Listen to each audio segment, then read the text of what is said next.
Hey guys, Aaron Cybertron Zhang here, and today I wanted to briefly analyze one of the most intense matches, and in my eyes, the most intense match so far, at the 2022 Pokemon Video Game World Championships between Naoto Mizobuchi, who of course is the 2019 World Champion, and Shohei Kimura. This was the last round of Swiss in Day 2, so both players had 4 wins and 2 losses, and the winner would advance on to continue to compete in the tournament, and the loser would be eliminated.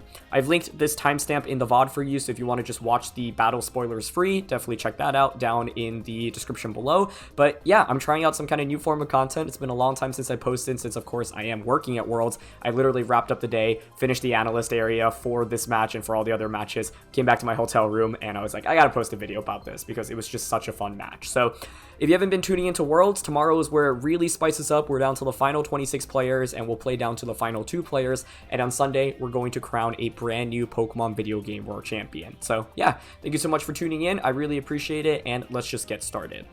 So to give some context, Naoto at this point has started Worlds 0-2 twice, right? So in 2019 when he won, he actually lost the first 2 games of the day and won every match afterwards to become World Champion, which is an unbelievable run, right? The mental fortitude for you to actually be able to pull that off is just wild.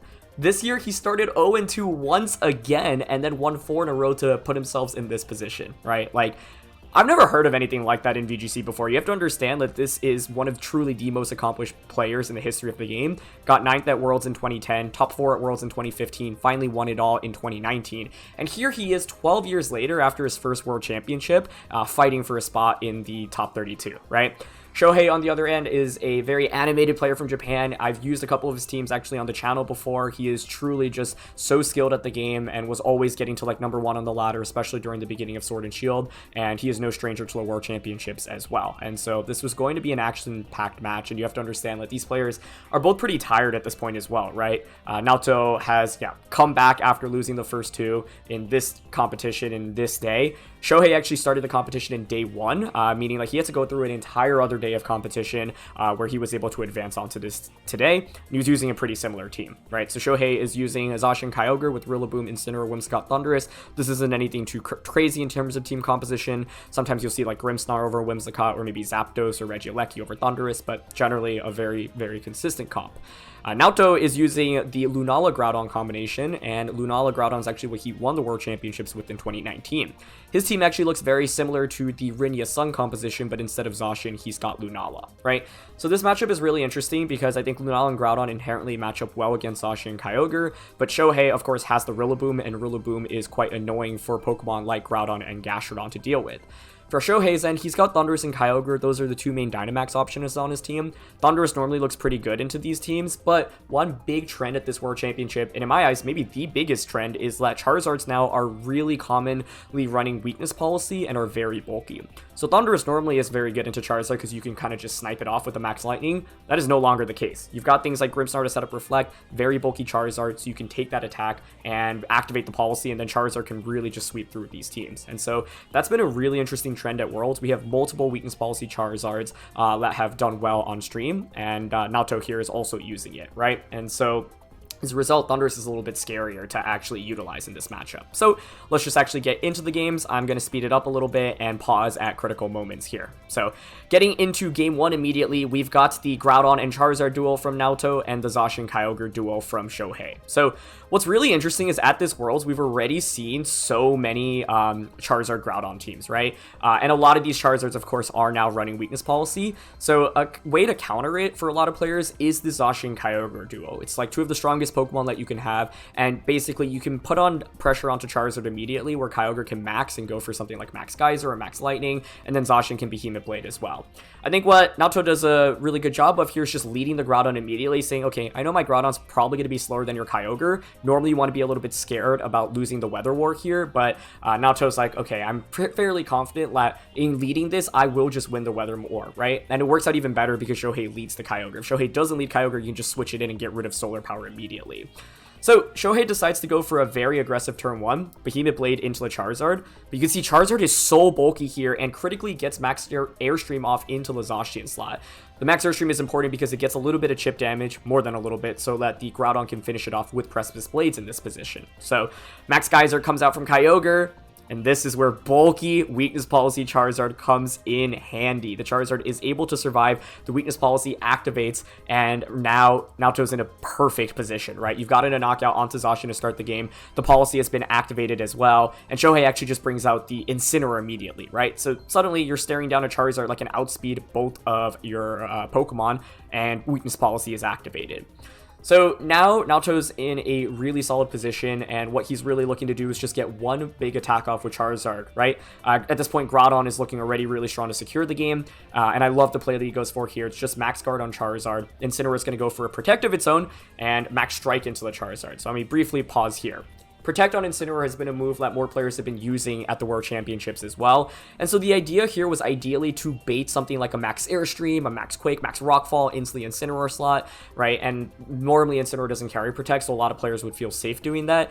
And then the idea is Incineroar doesn't take too much damage, and then Kyogre is able to just knock out the Charizard. Naoto does a really good job basically not falling into that trap, saying, okay, Gastrodon's a really good switch in here, right? And with Gastrodon coming out and Max Guard pressure from Charizard, there's essentially no way that you can knock out the Charizard this turn. What this allows Naoto to do is bring the Groudon back out the subsequent turn and set up the Sun relatively safely to get a very powerful attack off with the Charizard here. It's important to know that at this point, Naoto has also not set up the G-Max Wildfire, right? So you ideally really want to set up Wildfire on this final turn of the game, or final turn of the battle. Not the battle, of the Charizard's Max. So at this point, the Gastrodon pivots out into the Groudon. It's a super safe play, right? There's really no downsiding going for it. And here we see the G-Max Wildfire, and it actually gets the one-hit KO onto Incineroar. So this is the strength of the weakness policy Charizard. So Kyogre finally gets the KO onto the Charizard with Max Lightning, but at this point it feels like it's a little bit too late, right? Naoto's timed the G-Max Wildfire absolutely perfectly, and so, you know, Max is going to end here on Kyogre, and whatever is coming in is also going to have to take so many turns of G-Max residual, right? So I feel like Naoto kind of played this game perfectly right from turn one, and for Shohei, it was really just not getting the knockout onto Charizard. If you get the KO immediately, it's a completely different game. Gastrodon is revealed here as Rillaboom comes out from the opposing end. And this endgame already is pretty interesting because Naoto at this point has not revealed what his final Pokemon is, and so brings out the Gastrodon here saying, okay, well, I'm going to force you to KO the Gastrodon before I actually reveal to you whether or not I have like Incineroar or Lunala in the back. At this point, Wildfire is ticking, right? And so each Pokemon is just taking a lot of damage in the subsequent turns. And for Shohei, I think you maybe have to make some big calls, and he tries to go for that by going for a Protect. Naoto says, I don't care. You can Grassy Glide one of my Pokemon, but I'm sure feels very confident with whatever his final Pokemon is, right? So Heat Crash here into Rillaboom plus Yawn is a really safe play. Now, what Shohei could have done here was just go for Grassy Glide onto Gastrodon or onto the Groudon. If you double up onto the Groudon slot, you actually get that knockout, right? But then the Gastrodon still gets Yawn off, then it can protect the next turn, Kyogre falls asleep, and then Naoto's final Pokemon is revealed. And both Incineroar and Lunala have a really good matchup into Rillaboom.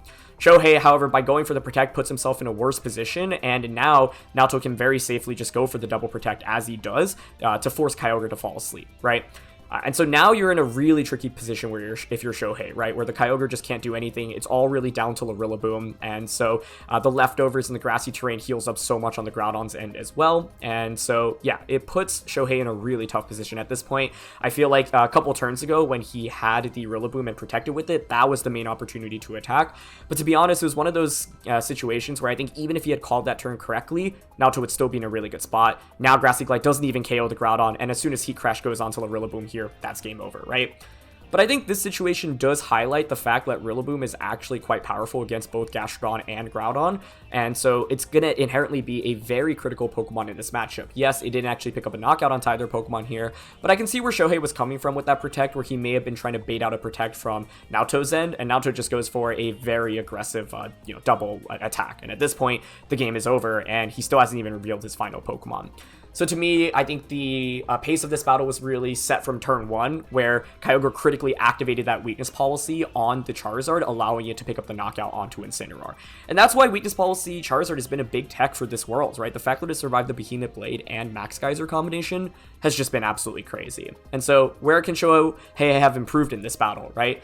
To me, it's, I don't even blame him for playing turn one the way he did, right? Because a lot of Charizards wouldn't survive that double up, and Charizard is such a critical Pokemon for Naoto, right? Because if you look at Naoto's team, you've got 3 main max options: Charizard, Groudon, Lunala. I think Charizard's by far the strongest. Groudon's kind of weak into Incineroar, Rillaboom, Kyogre, and Zacian, right? So it feels a little bit harder to feel comfortable maxing that. And Lunala's also not exactly a great max option unless you've gotten Meteor Beam off, so you get the special attack boost, and you haven't really broken Shadow Shield. So in my eyes, like, Charizard is the clear max option for Naoto, whereas for Shohei, you can go with Thundurus or Kyogre. You've now confirmed weakness policy on Charizard. It's even harder to feel comfortable bringing Thundurus, right? Because if Thundurus activates policy on the Charizard, and then Charizard retaliates back with G-Max Wildfire, you're in a really, really tough situation.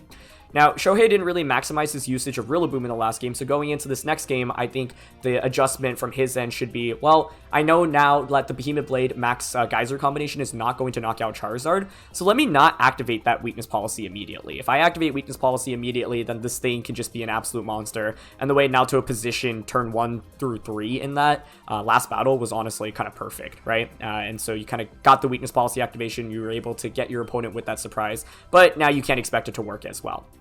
So we actually see these same leads once again, and this is just like a very explosive lead, right? We've got 3 of the 4 restricted Pokemon out on the field immediately, and with the Weather War here, Groudon wins once again, and Charizard, in a similar situation, can just go for the max, and just go for the same play as the last game, right? But if you have to think about it from both players' position, you kind of expect your opponent to not make the exact same play, right? So this time around, the Incineroar actually switches in. So I think this is already a smart adaptation on Shohei's end, because Shohei's like, okay, last time around, I really just lost the Zacian immediately on turn 1, and it's a pretty important Pokemon to conserve. Incineroar here is able to get a quick Intimidate off onto the opposing Groudon. That in itself is really valuable.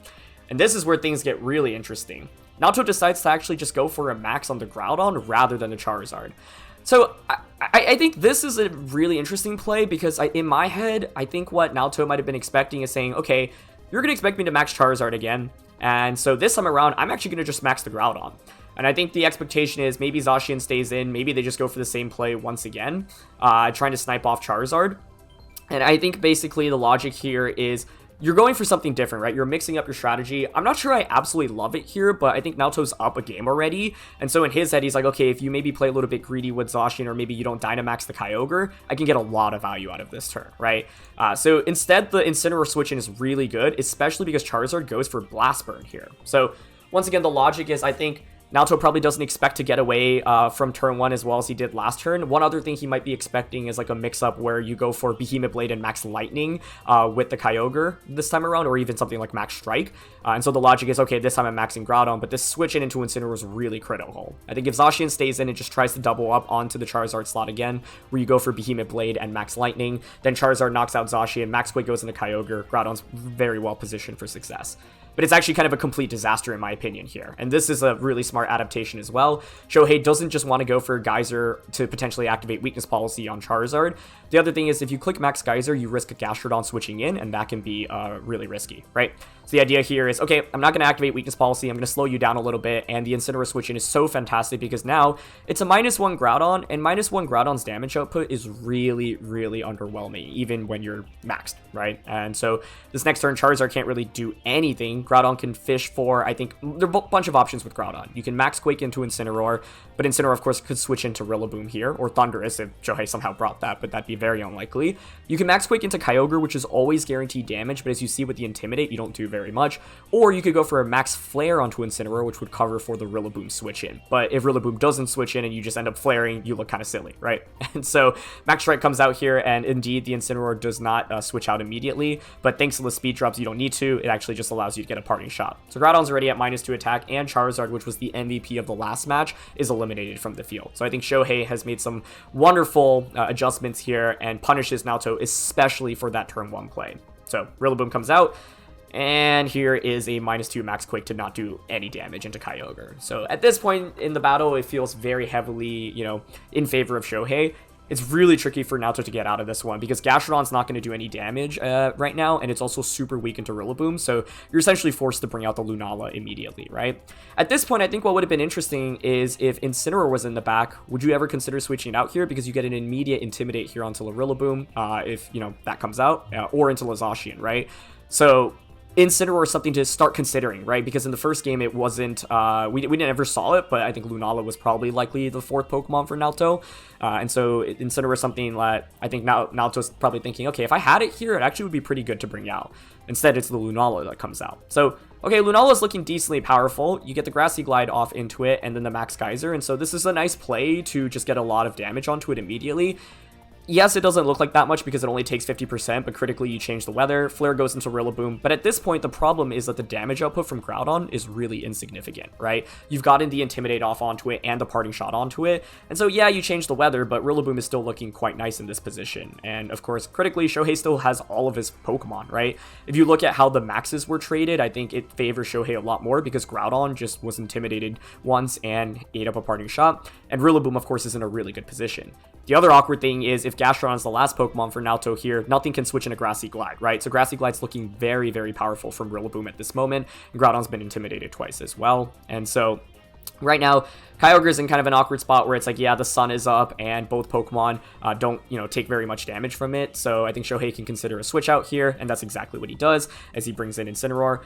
You could stay in, but it's like, why would you stay in, right? What would you click? Water Spout, Ice Beam, Origin Pulse. In the sun, not very powerful with the water type attacks, and Ice Beam and a Groudon's not that good, especially after the max Quake boosts.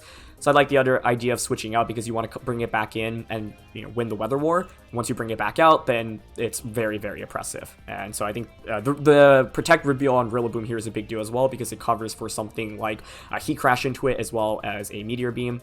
Not all Rillabooms carry Protect, some run Assault Vest, but Shohei's Kyogre in this matchup is actually Assault Vest, and so nice reveal there, and I think a perfect time to go for it, where the idea is, okay, I don't even mind sacrificing Incineroar because now it gives me a free switch in back into the Kyogre.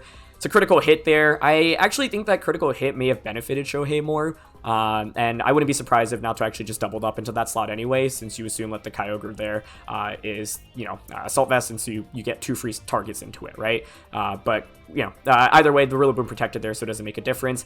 And now you don't have the +1, Meteor Beam into the Rillaboom slot, but you do have Moongeist Beam. So now Shohei's in an interesting position. I think here you can go out into Kyogre or Zacian. He actually makes the call to go into Zacian, which at the time I was a little bit surprised to see, mainly because I was like, okay, well, Zacian has to face off this duo. Something like Precipice Blades and Meteor Beam double up into Zacian is really scary here, right? And so Shohei could make the decision to protect the Zacian. Naoto could read into that. The Rillaboom just protected, so you can Heat Crash and Moongeist Beam into Rillaboom relatively safely. Rillaboom could get out of that, however, by switching to Kyogre, and that's what Shohei goes for, right? So kind of baiting the attack here, saying, Naoto, you probably feel like you have a pretty safe attack right now. And so Precipice Blades actually comes out here instead of the Heat Crash, and we actually see the Moongeist Beam. And so Naoto doesn't fall into the trap of just going for Heat Crash immediately, but critically does not launch the Moongeist Beam here into the Zacian slot, right? Because at this point you might be predicting Zacian to protect. And so this is what's really huge. Zacian's able to survive the turn and get a Behemoth Blade off into Lunala. That's a big deal. Lunala actually does not get knocked out there, but, Zacian kind of gets what I think is maybe a free attack off under Trick Room. But I think if you look at it from Naoto's end, it makes sense. You can't just cover for Rillaboom. Like, if you ignore Rillaboom and it just keeps Grassy Gliding you, that's also really bad, right? So Naoto's like, I want to deal with the Rillaboom. This allows me to maximize my damage output. And yes, I'm not getting a knockout here, but it's a lot of damage onto everything. The question is that damage enough, right? And the other thing, once again, is what is Naoto's final Pokemon? Because if it's Incineroar, then you actually have a really good endgame if you knock out Kyogre, right? Because it's Incineroar coming out against the Zacian and into the Rillaboom slot. But if it's Gastron like it was in the previous game, it's in a much tougher position because Shohei's done a fantastic job conserving the Rillaboom. I think one thing that's really critical in this matchup is if you knock out the Rillaboom, Gastron can just win you the game, but if Rillaboom is conserved, Gastron is very, very bad in the end game. So that's one really critical thing to keep in mind here. So very critically, the Lunala survives there, but I think free switching into something like Gastron there actually wouldn't be too bad, because then you can pressure with Earth Power onto either slot immediately or something like a Yawn. So at this point, there's still a couple turns of Trick Room, right? I think Shohei is really looking to conserve his Rillaboom as much as possible. I love the Protect here just because it's really safe, right? The Kyogre fainting here now grants you a switch in if it faints, and it actually doesn't even faint. So this is a really big turn, right? I think like Naoto has the opportunity to maybe double up to KO the Kyogre, Moongeist Beam here instead, but I think basically Shohei is willing to then bring out the Rillaboom and then like go for like a fake out on a Groudon or a Grassy Glide. But I think here I would have liked to see Naoto just target the Kyogre down, right? Because Rillaboom coming back in you still pressure the Zacian slot a lot because you got that special attack boost on Lunala. So I was mainly curious how much the +1 Moongeist Beam would do into Zacian, but I think here it's okay to just take the KO onto Kyogre. I think by kind of ignoring it and respecting the Zacian into Protect, like now Thunder just KOs the Lunala, right? And so you get a free knockout. Lunala, in my eyes, was one of the best answers into the Zacian. It was also pretty good into Rillaboom. The problem in not knocking out Kyogre now is that the Rillaboom is able to come out, and Gastron is finally revealed to be the final Pokemon, right? So you can actually just Grassy Glide both Pokemon with a lot of confidence. And so I think the previous 2 turns, like Naoto had some opportunities. You could have Moongeisted Beam into the Zacian, and you could have doubled up into the Kyogre slot, but understandable why he went for what he did. I think the other question is, how confident you are in Groudon's damage output into Kyogre. The problem for Groudon in this game is that it took just so many attack drops between the Intimidate and the Parting Shot. Let its damage output was just very, very insignificant. So at this point, the HP bars are still kind of low, but the problem is that, there's a Rillaboom just waiting in the back to come out, right? And Zacian is still very healthy as well. And so Yawn actually goes off here into the Zacian. I think in this position, I would have liked, at first I was thinking I would have liked to see Earth Power and Precipice Blades. But the more I thought about it, the more I thought Yawn actually made sense. I think Naoto at this point recognizes the game is over if Shohei doesn't make mistakes, right? And so what Naoto's trying to cover for is the Zacian maybe going out into Rillaboom, because if you make the mistake of going out into Rillaboom and Yawn actually goes off into that slot, then you can double protect and actually stall out, and have a better matchup into Rillaboom.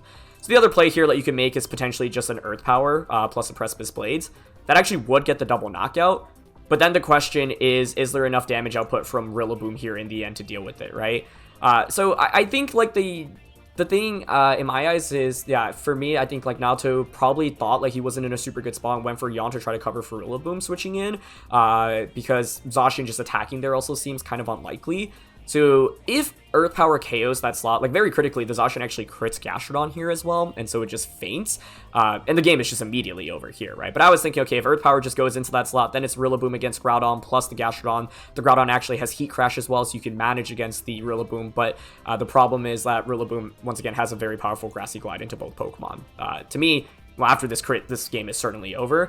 Since Groudon was fully healthy, I think there was a world where Naoto could have won if Earth Power just went into the Zacian slot here, but once again, Yawn was surely to cover for Zacian switching out into Rillaboom. And earlier I said maybe Naoto just thought the game was over already at that point. His positioning actually wasn't that bad, but it's basically calling whether or not Zacian's going to switch out into Rillaboom here. And so Shohei makes a really bold call to not switch out and even gets the critical hit to boot. So I think Naoto actually definitely wasn't in a completely losing position here, but just makes a bunch of bold calls throughout this game that don't work out super well for him, right? The Charizard going for the Blast Burn onto Zacian, that switches out into Incineroar. Groudon maxing didn't work out super well, and then Gastrodon not going for the immediate Earth Power here. But that's how Pokemon is sometimes, right? You're not going to get every prediction correctly. Naoto is, like, literally one of the best to ever play the game, and it's all about kind of calculated risks. The crit is kind of unfortunate as well, but yeah, at this point, the game is just surely over. Yeah, you can protect to, stall out the... get the Yawn off and put the Zacian to sleep. And this was actually an interesting consideration in this endgame to me, because... like, there is a very minuscule chance that Naoto can win if he has Bulk Up, right? So the question is, like, do you take the chance to win, or do you want to conserve the information on Groudon? Groudon's revealed Protect, it's revealed Leftovers, and it's revealed this, Heat Crash plus Precipice Blade set. So the fourth move is really left in the air. Could be something like Swords Dance, Bulk Up, or just another attacking move. And so Naoto decides, okay, I'm not going to give up here because there's a slight win condition, right? And here's the win condition. It's stalling out the rain and grassy terrain, and then Zacian taking 3 turns of sleep. So the bulk up is actually finally revealed, right? The problem for the Groudon is that you are still at -1 attack, thanks to the Intimidate and the Parting Shot from earlier, so it's still just in a really tough spot. But what Naoto's saying now is like, okay, well, I'm healing back from the grassy terrain and the Leftovers, so I can protect this turn. Zacian takes its 2nd turn of sleep, and if Zacian stays asleep for a 3rd turn, I can go for a knockout onto that, and then it's Groudon versus the Rillaboom, where then Grassy Terrain has been stalled out as well. So that's the win condition he's playing towards. It's still a little bit hard to win here because Groudon is, at -1 attack, and yes, the defense helps, but I think it makes sense for Naoto to go for the reveal and just, try for it, because you're up 1 game, right? And is conserving that information really going to help you win a game 3? Probably not. And Shohei at this point can probably also deduct that you're using something like Bulk Up or Swords Dance. So the odds are not very much in his favor, but you might as well, because you're up a game, and if you get this, you just move on to Top Cut of Worlds, right? And so here, the Grassy Glide goes into the Groudon, as you see, doesn't pick up the knockout, and Zacian does wake up. Given how much Glide did there, like, it was still so much, and Groudon Heat Crash, I don't think would have KO'd Rillaboom anyway, and so I think, like, Shohei still really had the kind of end game there, but like I said, Naoto had some plays he could have made there, for example, go for the Earth Power into Zacian, but ends up, yeah, going for some bold predictions that don't necessarily pay off for him. But I don't think they're bad predictions, right? Because, for example, if you actually land the Rillaboom coming in and then you double protect, you can actually win the game from that position, and you're not in a terrible spot, in my eyes. So it all kind of builds up to this game 3. I think Naoto clearly recognizes now, well, okay, Groudon was not a great max option for me here. Maybe I should be playing towards the Charizard instead. And so I think Charizard was just so strong in game 1. Groudon was so weak in game 2. You want to ideally play around your Charizard. The other thing to be considering at this point is, okay, Gastrodon felt really weak into that endgame because Shohei managed it really well, where he had Rillaboom against both the Gastrodon and the Groudon. So in my head, Naoto's probably thinking about a bunch of things. I think, like, Grimmsnarl is just too passive in this game. You can only go for it, really, if you expect the policy to be activated, but otherwise you're giving up a really crucial Pokemon slot for it, right? Incineroar's got the Intimidate into Zacian. That in itself is really critical. And it depends on the Grimmsnarl set, but to me, it's like you're often trading it to get screens up, and is screens really that valuable here, right? Shohei, on the other hand, hasn't brought out Thundurus or Whimsicott at this point, but without knowing the movesets here, you know, it's like, I'm not sure if they could really bring too much. We've seen Shohei's Thundurus actually on stream a couple times, and it was just kind of a classic Dynamax Thundurus, but once again, Shohei can't feel confident in now knowing that it's weakness policy. So we actually just see the same leads for a third time in a row, just Kyogre, Zacian, Charizard, Groudon. I think both players just recognize this is a really strong option for me immediately. Shohei really doesn't want to lead Incineroar or Rillaboom because they are just kind of very, very weak into Groudon and Charizard, and this is just as oppressive as it gets in terms of a strong combination. I think Naoto at this point must recognize, well, I am not going to just go for a Max Groudon once again, right? It was kind of a bold decision in the last game. The threat of Incineroar and Rillaboom in the back is truly too much, and so, yeah, I think it doesn't make that much sense to run it back and go for the same play. So this time around, it's actually the Zacian switching out into the Incineroar once again, and so kind of the exact same play as last time, exact same game plan. And Naoto ends up going for a max on the Charizard here. So once again, I like going back to the max Charizard. I think Groudon was just way too weak in that last game, and Kyogre goes for a max. Now, what's interesting about this first turn is how Naoto plays it, right? Because we trade maxes, and you actually see Charizard's faster than Kyogre. I'm highlighting this point because throughout Worlds this weekend, a lot of Kyogres have actually been faster than Charizards because the Charizards have, like, not invested in speed. And so knowing that you're faster here is a big deal in itself, right? However, it's actually G-Max Wildfire that comes out rather than Max Airstream. I think the logic of G-Max Wildfire is Naoto's probably hoping that Zacian just stays in and you just pick up the knockout onto that immediately. But Airstream ended up working out really well for him in the first game. And also, like, that covers for a potential Zacian switch in, into a Rillaboom switch in, and then you get Wildfire up, but Airstream would get the knockout anyway. And so what's really critical here is that Shohei now has managed to get a speed drop onto the Charizard, right? And so, yeah, Precipice Blades here is really great, but you've gotten a speed drop now, and you get another free switch in. Charizard this time has taken a lot more damage, and the weakness policy hasn't been activated. So I think from Naoto's end, I would have preferred to see a Max Airstream this turn, because the strike puts you in a trickier position where now Zacian can come out and both Pokemon can pressure the Charizard immediately, right? Speed is really the name of the game, I feel like, in so many matches in this format. And so, yeah, mixes it up a little bit with the Wildfire. Wildfire now is valuable because, of course, you've KO'd Incineroar, so everything's taking good residual damage each turn, right? And so it's not necessarily a bad play whatsoever, but I think Airstream would have made this next turn maybe a little bit less tricky. Either way, though, it always feels good to knock out Incineroar and get Wildfire up this early on in the battle. And so, yeah. Max Strike from Kyogre, by the way, another critical reveal. Shohei revealed that multiple times, throughout the stream. When I mean critical reveal, I mean just kind of a tech move that you don't always see.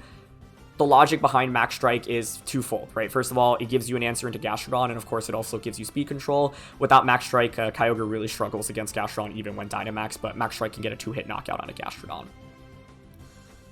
So now we're at the point in the battle where, yeah, both Pokemon are faster than Charizard, right? And so Shohei makes a fantastic, fantastic play here. He actually goes for Behemoth Blade onto the Groudon, expecting the Charizard to max guard, as well as a Max Geyser. If the Charizard here just goes for like a Wildfire into Zacian and Groudon protects, for example, this plays out completely differently. By the way, Groudon also has the potential to switch into Gastrodon here, right? But given that there was no Gastrodon switch in, that might indicate, hey, Gastrodon actually isn't in the back. But Shohei gains a lot of momentum from this play. So both players are trading back and forth and back and forth. I love this play from Shohei. Naoto's, gone for some pretty passive max guards with Charizard, especially on turn 2 of the first game, right, where you switch into Gastrodon max guard, and Shohei punishes this so wonderfully. Groudon's a really nice Pokemon in this endgame, so getting a knockout onto that immediately is really critical. So I love that play by Shohei, and Naoto's in a much trickier position now, right? And that's why I was saying if you airstreamed in turn 1 of the battle, then you would at least outspeed Zacian the next turn, or excuse me, outspeed the Kyogre despite the max strike, because you're already faster than the Kyogre. And what that means is you can pressure Zacian with the G-Max Wildfire. That just does so much damage through the even through Protect, right? And Kyogre can't change the weather. And the problem here is that Shohei probably feels pretty safe about this play, because unless Gastrodon comes in, you change the weather, so G-Max Wildfire might not necessarily even knock out the Zacian, depending on kind of the EV investment that you have. So Lunala comes out in the battle at this point once again, and so Meteor Beam's looking pretty good. At this point, Assault Vest Kyogre, you can target that slot, but the Charizard is looking really vulnerable where Shohei can go for a double onto it. Shohei at this point is probably also wondering, I wonder if you actually have Gastrodon in the back, right? Because if so, wouldn't have you switched it into it last turn? So you might be kind of theorizing that Incineroar is actually in the back, but at this point, Shohei has a pretty major speed advantage, and so he ends up just going for the Behemoth Blade onto Charizard to try to pick up a knockout onto it, but we already saw how much it did previously, and it's the Max Strike coming out. Now, this is pretty interesting because you would think Shohei might be able to infer that Gastrodon's not in the back, given that it didn't switch in earlier, but he's probably not 100% confident in that, and I totally don't blame him for that. I don't think I would either. The Behemoth Blade strike play covers for every option here, right? If Charizard stays in, you just get a KO onto it. If you switch into Gastrodon, that actually in itself might just get the knockout onto it. And if Incineroar comes out, it's still a decent amount of damage, as with Grimmsnarl, right? And so this covers for every option. The thing is, if you want to be bold and you don't expect Gastrodon in the back, of course, you could, for example, double up onto Lunala here with something like a Behemoth Blade and a Max Geyser. It feels a little bit risky, but that actually could be a game-winning play, but you are vulnerable to something like Lunala protecting or Charizard switching to Gastrodon or Lunala switching to Gastrodon. So Shohei kind of goes for a middle ground play, covers for every option, but I think he actually had a major opportunity to just knock out Lunala here. Charizard's not that scary at this point in the game, especially against Kyogre, but I think a big question in this debate is basically, do you expect Gastrodon to be the final Pokemon? So Charizard goes down, which means that the Zacian, doesn't have to worry about something like a G-Max Wildfire, and Trick Room goes up. So now we're in this interesting endgame position where Shohei's still eating up a lot of damage from G-Max Wildfire, and very critically, it's time for Naoto to reveal his final Pokemon. If it's Gastrodon at this point, late game Rillaboom is looking very scary, right? Because Rillaboom can just come out and glide into either slot, but critically, Lunala still has Shadow Shield intact, and so this is just such a close battle. I was thinking, if Gastrodon comes out here, it's a little bit trickier because of the Rillaboom in the back for Shohei, and Naoto actually reveals the Incineroar. So he makes 2 adjustments in this battle, maxes Charizard kind of like he did in game 1, and then also brings out Incineroar rather than Gastrodon, which I think is very, very smart. So at this point in the game, Trick Room is set up, right? Kyogre is Assault Vest, so you have a really free Fake Out plus Meteor Beam into it. You really don't want Kyogre to ever get a Water type attack off here, and so I like the ability to just target it.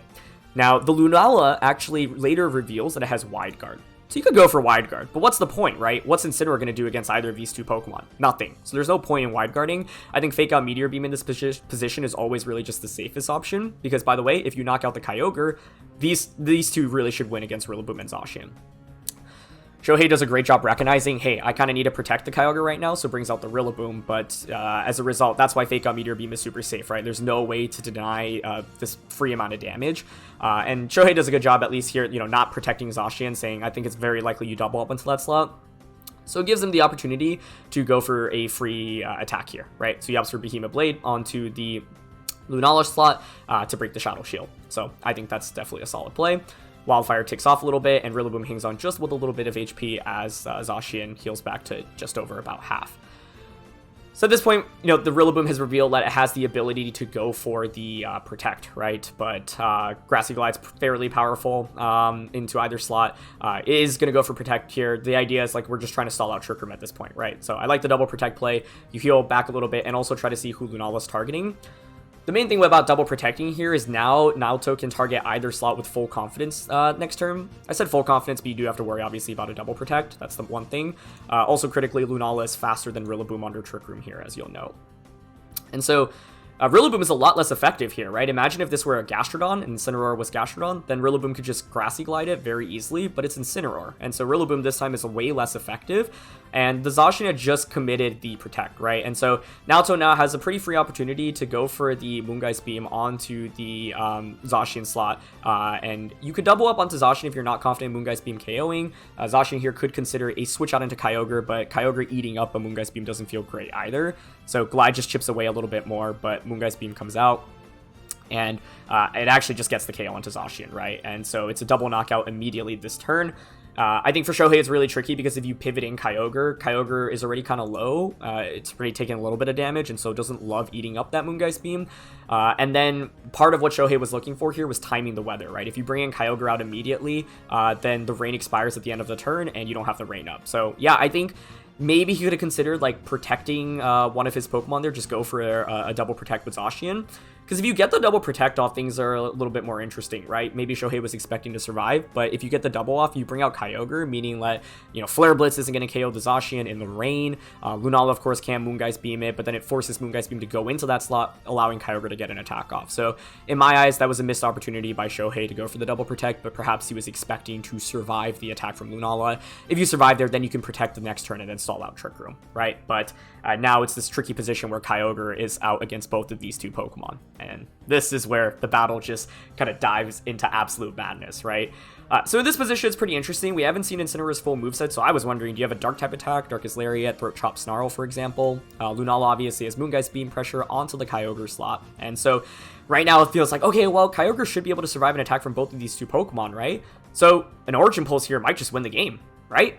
That's what you would think, especially because there's still one more turn of Trick Room, but if Kyogre is faster than Lunala and Incineroar, right, the idea is, okay, you survive an attack, Origin Pulse, maybe doesn't knock out either, but then 2 Origin Pulses should win the game. So that is the main thing to watch out for. And there's this huge reveal where it's Wide Guard on the Lunala. So Wide Guard changes everything, right? Because if you don't have Wide Guard here, then Origin Pulse just goes onto both Pokemon. Yeah, maybe Incineroar gets a parting shot off, maybe you get a Moongeist Beam and a Kyogre, but Kyogre survives. And then that means Kyogre can just Origin Pulse again that subsequent turn. So this is a huge reveal. The Wide Guard tech is absolutely amazing from Lunala. Lunala likes to run a combination of attacks, whether it be Moongeist Beam, Meteor Beam, Trick Room, but the fourth move is really up for flexibility, Protect, Wide Guard. I like Moonlight a lot personally, but I see why a lot of players opt not to. Like, the other moves are just so valuable. So Protect is so amazing for this situation, or Wide Guard, excuse me. So now we're in a spot where, okay, you just revealed Wide Guard on Lunala, right? And so it's the classic mind game. Do you read into the Wide Guard once again, right? And so Naoto actually just goes for it once again, and Shohei makes an excellent play here. He does not fall into the trap of Wide Guard and just goes for Thunder. This was an interesting position because Naoto has the position to just Wide Guard and Parting Shot again, and if so, well, that is actually what he goes for, right? So he actually has the position to read into the Thunder, but I think Wide Guard is still correct here because, I personally wouldn't be confident in Incineroar surviving the Origin Pulse, even with Kyogre at -1. So the idea is to get Kyogre down to -2 immediately, and Thunder Para is what Shohei goes for, and he gets it. This is a fantastic play by Shohei because he now is in a position where if Lunala gets paralyzed at any point, he may just be able to win the game, right? Because the whole point is, okay, if you get paralyzed, well, then you can deny the Wide Guard, and then Origin Pulse just goes off. And in fact, you don't even need Origin Pulse right now. You can click Wide Guard. Water Spout. And so now we've got Kyogre out against the Incineroar and the Lunala. It's looking pretty powerful, but you have to play against the Wide Guard consistently. Lunala has the ability to set up Trick Room in this spot, and Kyogre critically is at -2, right? So I think now Naoto's probably feeling pretty confident that his Pokemon will survive. And so, yeah, doesn't go for a Wide Guard. This is so critical, though. If Lunala gets paralyzed this turn, it's a complete disaster, right? Because then you aren't able to get a single attack off. Incineroar goes for Flare Blitz here, and so when I see Flare Blitz, I assume Incineroar just doesn't have a Dark-type attack, right? I think if you have a Dark-type attack, it's just more consistent to go for that than the 10% chance of burn from Flare Blitz here. And Lunala critically does not get paralyzed here, so it gets the Trick Room up, right? If you get paralyzed there, then the next turn it's a mind game of, okay, do I Wide Guard?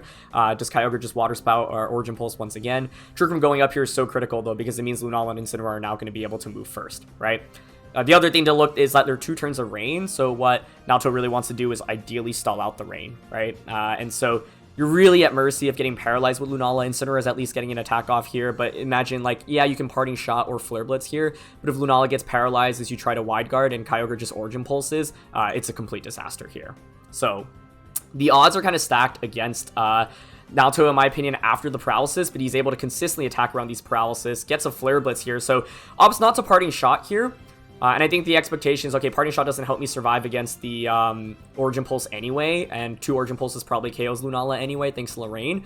He goes for Flare Blitz and very critically gets a burn as well. This burn is so critical because now it adds up turn by turn by turn, and so lots of crazy shenanigans in this endgame. Lunala gets paralyzed, and then Kyogre gets burned here. So Wide Guard is going to protect both Pokemon as well, and Shohei's in a much trickier position. So there's still one more turn of rain, right? So you're really hoping for a Wide Guard fail here from Lunala. I think it's correct to just keep clicking Origin Pulse because an Ice Beam and a Thunder isn't going to get the knockout here, right?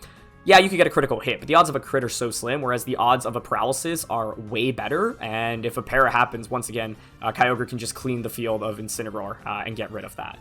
So this game, endgame, is just absolutely bonkers because of the paralysis and Shohei making that really good read, and then the burn adds so much as well. No paralysis once again, Flare Blitz goes off into Kyogre, continues to get chipped away, and Origin Pulse continues to fail. What's really critical at this point is that there is no more rain on the field. You also have to consider that Shohei's in-game timer is really low, and so he has to make his moves a little bit faster because he can lose the game off your time. But finally, critically, on this final turn, there is no full paralysis on the Lunala, and the Lunala is able to get the Moongeist Beam. And so, yep. Naoto Mizobuchi will be moving on to the top cut tomorrow. This was one of the craziest matches I've seen in World's history, honestly, and I think Shohei played so well. It's honestly really heartbreaking for him to lose, especially in that fashion, especially after he got the Thunder Para as well, because Naoto managed to not get paralyzed turn after turn after turn after turn. But I thought this was just a fantastic set where both players made a lot of adjustments, and even though we saw the same lead 3 times in a row, the games played out completely differently. So yeah, I really enjoyed doing this breakdown. Ended up being a lot longer than I expected, around 40 minutes or so. You could see the light's been changing. The sun is setting here over in London, so I'm gonna go get some food. But thank you so much for tuning into this breakdown, and I hope to see you watch Top Cut of Worlds tomorrow. So peace.